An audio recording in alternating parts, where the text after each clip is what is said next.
Hello friends, myself Dr. Sabitha Kumari, Senior Consultant Obstetrics and Gynecology, Delhi NCR। हमारे पहले वाले बहुत सारे वीडियोस पे बहुत लाइक्स, कमेंट और जो जो टॉपिक हमने कवर किए महिलाओं को उनके स्वास्थ्य संबंधी इंफॉर्मेशन में और उससे रिलेटेड प्रॉब्लम सॉल्यूशन में बहुत हेल्प हुई है। इसके लिए सभी लोगों को बहुत बहुत धन्यवाद।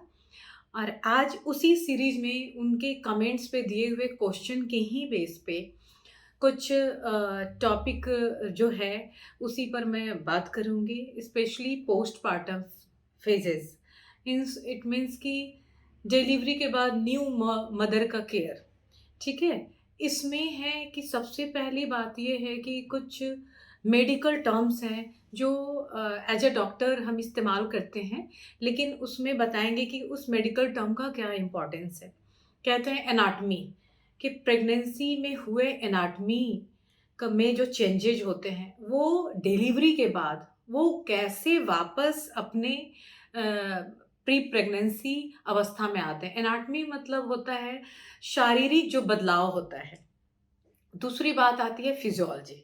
फिजियोलॉजी मीन्स की फंक्शन, जो प्रेगनेंसी में बच्चे को, प्रेगनेंसी का उद्देश्य क्या होता है कि जो भी हार्मोनल या जो भी चेंजेज हो रहे हैं, जो फंक्शनल माँ के शरीर में, उनके सारे सिस्टम में जो कार्य करने का पैटर्न चेंज हो रहा है, सबका एक ही उद्देश्य होता है कि 9 महीने तक सफलपूर्वक बेबी को बिल्कुल सुरक्षित रखते हुए उसको बीच में कोई दिक्कत ना हो, कॉम्प्लिकेशन ना हो, 9 मंथ के एंड पे डिलीवरी होना। मोड ऑफ डिलीवरी कुछ भी हो सकती है, कि एक स्वस्थ बच्चे का 9 महीने के बाद डिलीवरी हुई, चाहे वो नॉर्मल डिलीवरी हो या सिजेरियन हो। मोड ऑफ डिलीवरी एक ये सेपरेट चीज़ है। तो ये हो गया कि फिजियोलॉजी मतलब फंक्शन क्या क्या शरीर में चेंजेज हुए, और ये फंक्शन बाद में कैसे फिर नॉर्मल प्रेगनेंसी, प्री प्रेगनेंसी में जो बॉडी का स्टेटस होता है उसमें कैसे महिला फिर वापस आती है। तीसरा है केमिस्ट्री चेंज होता है। बायोकेमिस्ट्री का आप मोटा मोटी यही मानिए कि प्रेगनेंसी में बहुत सारे ऐसे चेंजेज होते हैं, चाहे वो शारीरिक चेंज हो या मानसिक अवस्था में चेंज हो। जैसे पहले भी के वीडियो में हमने बताया है कि बहुत सारा mood irritation, mood swings pregnancy में होते हैं।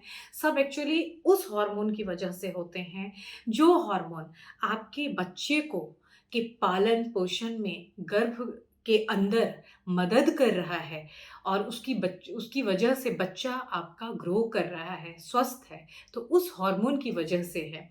उसका एक्सपीरियंस आपके ऊपर थोड़ा सा बैड हो सकता है। वो bad experience in the sense कि आपको उसकी जानकारी नहीं है कि इस हार्मोन की वजह से मुझे ऐसे मूड में चेंज हुआ, मेरे ऐसे फूड हैबिट में चेंज हो गया, मुझे खाने का स्मेल लग रहा है, या नॉजिया लग रहा है, या वॉमिटिंग लग रहा है, या एटसेट्रा, सो मेनी थिंग्स।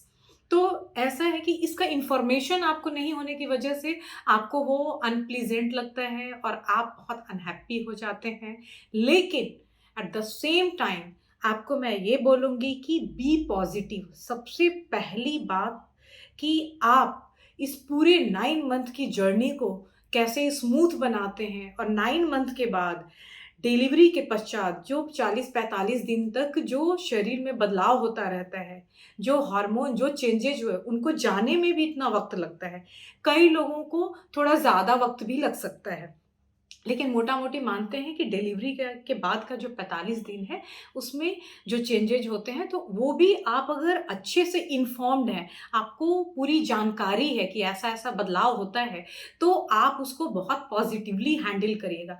और यकीन मानिए, जब आप पॉज़िटिवली किसी चीज़ को लेते हैं कि हाँ, हमारे अंदर एक बच्चा है, उसके लिए मैं थैंकफुल हूँ, ये गॉड के ग्रेस से हुआ है, हमारे फैमिली मेंबर्स, हमारे मित्र, हमारे पति, हमारे माता-पिता, हमारे इन-लॉज़, सब लोगों ने इसमें सहयोग किया है। सबके लिए जब आप थैंकफुल होते हैं, तो आपको कुछ हल्की-फुल्की परेशानी का अपने आप ही 50% सॉल्यूशन हो जाता है। अगर 50% सॉल्यूशन नहीं होता है, तो उसके लिए हम लोग हैं, डॉक्टर्स हैं आपके हेल्प के लिए, और अगर ज़रूरत पड़ी तो आपके ट्रीटमेंट के लिए। तो सबसे पहला डिलीवरी होने के तुरंत बाद, चाहे वो नॉर्मल डिलीवरी हो या सिज़ेरियन हो, सबसे पहले क्या बदलाव आता है कि ब्लीडिंग शुरू हो जाती है, ठीक है? ब्लीडिंग शुरू होती है और पेन भी होता है। बेबी जैसे लेबर पेन हुआ, बेबी माउथ पूरा ओपन हो गया, अब बेबी आने वाला है, बेबी आ गया। बेबी के आने के बाद अवल नाल निकलती है। अवल नाल के ऐसे जैसे मान लीजिए ये यूट्रस है, अवल नाल यहाँ चिपका हुआ है और ये अवल नाल, नाल के थ्रू इधर बच्चा है, उसको खून सप्लाई कर रहा था।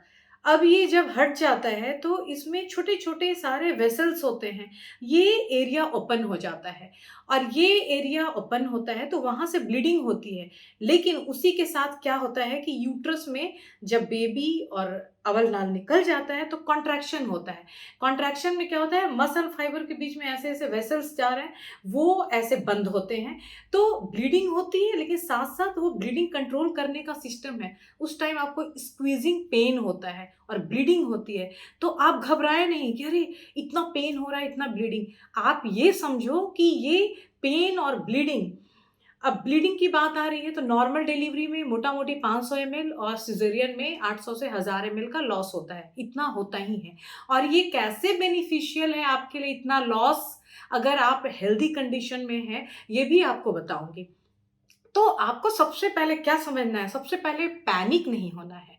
ये सोचना है कि ये जो ब्लड लॉस हो रहा है और ये जो पेन हो रहा है, इसका मतलब हमारा यूट्रस अपने प्रेगनेंसी के पहले एग्ज़ैक्टली प्री प्रेगनेंसी स्टेटस में तो नहीं पहुँचता है, थोड़ा साइज़ उसका तो बढ़ा रहता है, बट ऑलमोस्ट नॉर्मल से थोड़ा-सा 19-20 का फ़र्क होता है, इतने तक वो जाता है। तो आप ये समझो कि हमारे यूट्रस का प्री प्रेगनेंसी यानी गर्भावस्था के पहले वाले स्टेट में, यानी पहले नॉर्मल स्टेट में पहुँचने की प्रक्रिया शुरू हो गई है।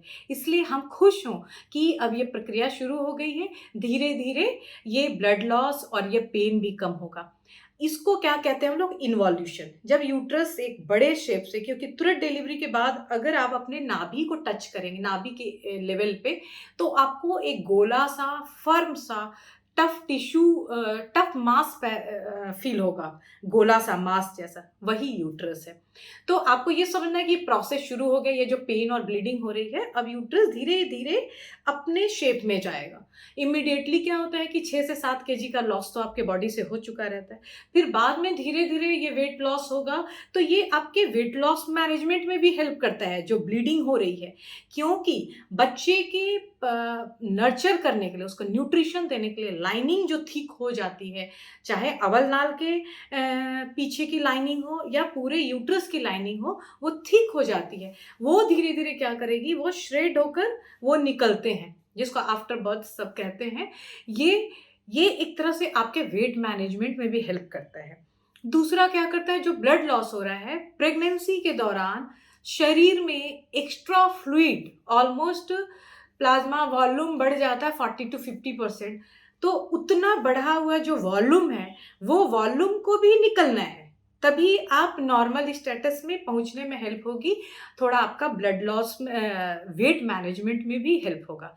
तीसरा वेट मैनेजमेंट का क्या होगा कि आपको किस चीज़ के लिए पॉज़िटिव होना है, आपको करना है कि यूट्रस को मुझे हेल्प करना है अपने प्री प्रेगनेंसी वाले स्टेटस में पहुँचने में, ठीक है? तो इसको इन्वॉल्यूशन कहते हैं। इन्वॉल्यूशन मतलब कि वो अपने शेप में धीरे-धीरे आएगा। इसमें तीसरी चीज़ एक तो ये हो गया कि पेन, कॉन्ट्रैक्शन, ब्लीडिंग होना, और दूसरी चीज़ क्या है कि आप ब्रेस्ट फीडिंग के लिए उसी से रिलेटेड बात है इन्वॉल्यूशन करने में। आपको ये दिमाग में बिल्कुल डाल लेना है कि मुझे यूट्रस को नॉर्मल शेप में लाना है, इसके लिए बच्चे को ब्रेस्ट फीडिंग बहुत ज़रूरी है। तो ब्रेस्ट फीडिंग के लिए क्या होगा कि एक तो बेबी का जो राइट है, उसको एक माँ की तरफ से मिलने वाला जो हक है, अधिकार है, वो मिलेगा। बेबी आपका आपका अंश है, वो अच्छा स्वास्थ्य उसका डेवलपमेंट होगा, वो ग्रो करेगा। और दूसरी बात कि ये हेल्प करता है आपके ब्लीडिंग को कंट्रोल करने में, यूट्रस को वापस अपने पूर्ववत स्थिति में लाने में। तो ब्रेस्ट फीडिंग के लिए भी आप पॉजिटिव होंगे, साथ-साथ आपका यूट्रस भी अपने शेप में जाएगा। तो ये बड़ा बेनिफिट हो जाता है। तीसरा क्या होता है कि वेट मैनेजमेंट का क्या है कि वेट मैनेजमेंट में कुछ लोगों का अब ड्यूरिंग डिलीवरी क्या होता है कि जो आसपास के स्ट्रक्चर हैं, जैसे यूट्रस के आगे ब्लैडर है, यूरेथ्रा है। यूरेथ्रा मतलब कि हो गया जो पेशाब की थैली को बाहर निकालने वाले एरिया से कनेक्ट करने वाला, बाहरी हिस्से से कनेक्ट करने वाले लाइन को यूरेथ्रा कहते हैं। तो ब्लैडर और यूरेथ्रा में नॉर्मल डिलीवरी के दौरान बहुत ज़्यादा इंजरी के चांसेस होते हैं। इंजरी इन द सेंस कि बेबी का हेड स्कल बोन से वो शेप में होता है, वो हार्ड पार्ट होता है। वो आगे की तरफ ब्लैडर को और पेशाब की नली को बहुत ज़्यादा प्रेस करता है। उसकी वजह से क्या होता है कि आपको कभी-कभी डिलीवरी के तुरंत बाद, एक तो डिलीवरी के बाद आपको ब्लीडिंग और पेन का के बारे में आपको बिल्कुल क्लियर हो गया कि ये क्या-क्या इससे फ़ायदे हैं। दूसरा कि डिलीवरी के 1-2 दिन तक या इमीडिएटली तुरंत डिलीवरी के बाद कई महिला बोलती है कि पेशाब मुझसे हो नहीं रहा है, ये मेरे साथ क्या हो गया, प्रॉब्लम हो गई। सिस्टर्स जो केयर प्रोवाइडर्स होती हैं, सिस्टर या डॉक्टर को, वो बहुत परेशान होते हैं कि कोई हमारे डिलीवरी में कुछ गलत तो नहीं हो गया, हमें पेशाब उतर ही नहीं रहा है। ऐसा बिल्कुल नहीं है। ऐसा इसलिए होता है कि वही जो बताया, हार्ड पार्ट जब प्रेस करता है तो मोटा-मोटी आप जानिए कि ब्लैडर में, पेशाब की थैली में, यूरेथ्रा जो लाइनिंग जो ट्यूब से जिसके थ्रू बाहर की तरफ पेशाब निकलता है, उसमें सूजन आ जाती है। सूजन की वजह से क्या होता है कि उसकी लाइनिंग थोड़ी मोटी हो जाती है और वहाँ पे नर्व्स भी थोड़े से, जो नसें सप्लाई करती है, नर्व्स जो सेंसेशन होता है, वो भी थोड़े से इन्फ्लेम्ड होते हैं। तो उसमें आपको परेशान होने की कोई ज़रूरत नहीं है। पानी के गर्म छींटे देने से, गर्म छींटे मतलब इतना ज़्यादा गर्म नहीं कि मतलब बर्निंग सेंसेशन हो, लेकिन ल्यूक वार्म वाटर के पानी के छींटे या मोटे टॉवेल से, टॉवेल जैसा जो रुमाल होता है उसको ल्यूक वार्म वाटर में डीप करके उसको पेरिनियल एरिया पे पैटिंग करने से, और कभी-कभी टैप खोल देने से, टैप का जो पानी गिरने की आवाज़ होती है, उससे भी मिक्चुरेशन रिफ्लेक्स सेट होता है, तो यूरिन पास करने में हेल्प मिलता है। ये अगर ऐसा अगर इससे भी नहीं होता है, तो कभी-कभी एक पतली-सी कैथेटर डालकर हम लोग एक बार में यूरिन पास करा देते हैं, तो जब एक बार डिलीवरी के बाद यूरिन पास हो जाता है, तो फिर वो खुद से पास करने लगती हैं। या बहुत रेयर इंस्टांसेस में ऐसा होता है कि 2 दिनों के लिए कैथेटर, इनड्वेलिंग कैथेटर मीन्स कि कैथेटर लगा के, पेशाब की नली लगा के हमने छोड़ दी बैग में। ऐसा इसलिए कि कहीं भी अगर सूजन होता है, तो उसको भरने में, उसको हील होने में 24 से 48 घंटे लगते हैं। तो 2 दिन तक कैथेटर रहता है, फिर उसको कैथेटर को फिर ट्रेनिंग करके निकाल दिया जाता है। उसके बाद बिल्कुल वो नॉर्मली पास करती हैं, ठीक है। अब क्या है कि दूसरा, यूरिन से रिलेटेड प्रॉब्लम क्या बताते हैं कि अरे डॉक्टर, मुझे तो बहुत हर मिनट-मिनट पे पेशाब आ रहा है, कहीं मुझे पेशाब की थैली में कोई दिक्कत तो नहीं हो गई, कहीं मुझे यूरिनरी कोई प्रॉब्लम तो नहीं हो गई, पोस्ट डिलीवरी या डिलीवरी के दौरान ऐसा तो कुछ नहीं हुआ कि मेरे पेशाब वाले सिस्टम में कोई गड़बड़ी आ गई है। ऐसा बिल्कुल नहीं है। ऐसा, ये बॉडी का एक मैकेनिज़्म है कि हर संभव डिलीवरी के बाद बॉडी में ऐसे चेंजेज होते हैं कि वो आपको नॉर्मल स्टेटस में लाना चाहता है। जैसा कि पहले मैंने बताया कि ब्लड का प्लाज़्मा वॉल्यूम ऑलमोस्ट 50% बढ़ जाता है। ब्लड सेल्स भी बढ़ते हैं, लेकिन वो कम बढ़ते हैं और वो भी शेड आउट होकर निकल के वो भी अपने नॉर्मल लेवल में बैलेंस में आने की कोशिश करते हैं। लेकिन प्लाज़्मा वॉल्यूम जो बढ़ा हुआ होता है, वो एक्स्ट्रा वॉल्यूम कैसे निकले? वो 2 तरीके से निकल सकता है, या स्वेटिंग से निकल सकता है या यूरिन से के थ्रू निकल सकता है। तो स्वेटिंग के दौरान क्या होता है, इसीलिए पोस्ट डिलीवरी क्या होता है कि थोड़ी स्वेटिंग ज़्यादा होती है। तो ये भी एक मैकेनिज़्म है कि नॉर्मल में बाकी लोग को जब स्वेटिंग नहीं हो रही है, उसको स्वेटिंग हो रही है, ठीक है? तो ये है वही एक्स्ट्रा फ्लूइड लॉस करने का एक तरीका है। और बार-बार यूरिन जो आता है, वो भी एक्स्ट्रा फ्लूइड जो बॉडी ने प्रेगनेंसी में एक्यूमुलेट किया है, अब उसको प्रेगनेंसी के पहले वाली स्थिति में लौटना है, तो वो एक्स्ट्रा फ्लूइड वॉल्यूम निकलेगा पेशाब के द्वारा, ठीक है? तो इसमें घबराने की बात नहीं है। कई बार 1 आध हफ्ते में 2 से 3 दिन में बहुत फ्रीक्वेंसी बढ़ी रहती है, उसके बाद धीरे-धीरे सेटल होता है, 1 वीक में। कभी-कभी ये 4 वीक्स तक भी परसिस्ट करता है, तो इसके लिए भी नहीं घबराना है। लेकिन अगर यहीं पे कब आपको डॉक्टर से मिलना है, अगर यही फ्रीक्वेंसी बढ़ी हुई है और इसके साथ पेशाब में बहुत जलन हो रही है या पेशाब आप करते हैं, शुरू में करते हैं तो ठीक है, बाद में आपको बिल्कुल ऐसा लगता है कि कुछ अटक रहा है, तो हो सकता है कि यूरिनरी कोई प्रॉब्लम हो, तो उसके लिए आप या यूरिनरी इन्फेक्शन हो या स्टोन हो, प्रेगनेंसी में स्टोन बनने की भी टेंडेंसी होती है, तो आप अगर पेशाब के फ्रीक्वेंसी के साथ, जो कि 1 वीक में सेटल नहीं हुआ, उसके साथ जलन है या पेन हो रहा है यूरिन पास करने में, ठीक है? तो या फ़ीवर जैसा या आपको बुखार की तरह लग रहा है, फिर आपको कँपकँपी सी भी हो रही है इन सिम्पटम्स के साथ, तो यूरिनरी ट्रैक्ट इन्फेक्शन को डायग्नोज़ करने के लिए या यूरिनरी ट्रैक्ट के स्टोन के लिए आपको ज़रूर डॉक्टर से परामर्श लेनी चाहिए। तीसरी बात क्या होती है, कहाँ चेंज होती है? यूट्रस है, उसके आगे ब्लैडर है और पीछे फूड जहाँ से गुदा द्वार इसको कहते हैं, एनस, जहाँ से मोशन पास करते हैं। क्या होता है कि प्रेगनेंसी में हार्मोन की वजह से और ड्यूरिंग डिलीवरी, नॉर्मल डिलीवरी में पीछे अगेन फिर बहुत प्रेशर होने की वजह से क्या होता है कि वहाँ नसें फूल जाती हैं, जिसको रेक्टल वेरिकोसिटीज़ कहते हैं। ये कई प्रेगनेंसी के दौरान भी बनता होता है, लेकिन उस दौरान स्पेशली प्रोलॉन्ग लेबर अगर है, ज़्यादा देर तक पेशेंट लेबर में है, बेबी का हेड बहुत देर तक नीचे प्रेस कर रहा है, तो उसमें क्या होता है कि कई बार पाइल्स का भी रिस्क हो जाता है। वो प्रेशर की वजह से रेक्टल जो अंदर की लाइनिंग होती है म्यूकोसा, वो बाहर की तरफ दिखने लगता है, ठीक है? और कई बार उसमें टियर हो जाते हैं, फिशर भी बन जाता है। फिर कई बार क्या होता है कि वो वेरिकोसिटी वेन्स होती है, उसकी वजह से ब्लीडिंग भी होती है। लेकिन अगेन ये 2 से 3 दिन में डिलीवरी के बाद इनका सेटल हो जाना चाहिए। अगर ये परसिस्ट करते हैं 1 वीक के बाद भी, तो आपको ज़रूर सर्जन से मिलना चाहिए कि हो सकता है कि पहले का कोई प्रॉब्लम है, जो कि डिलीवरी के टाइम में एक्ज़ैजरेट हो गया, ठीक है? लेकिन 2 दिन के बाद अगर आप मोशन वग़ैरह पास कर रहे हैं और कोई ऐसा एज़ सच इश्यू नहीं है, पेन नहीं हो रहा है मोशन पास करते समय, तो आप समझो कि ये वो जो चेंज हुआ था, वो इसी डिलीवरी के प्रोसेस की वज़ह से हुआ था। और इसमें भी अगेन रोल है कि आपने lots of fruits, fibre rich vegetables, lots of fluids, पानी-वानी आपने बहुत लिया है।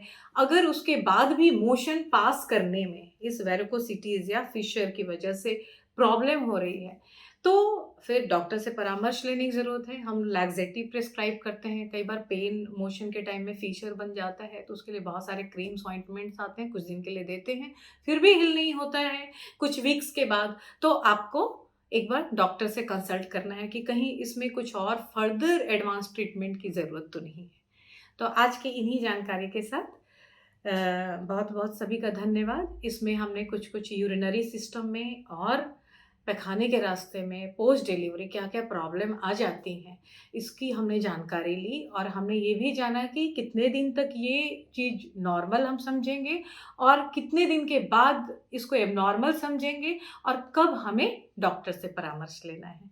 इसी जानकारी के साथ धन्यवाद।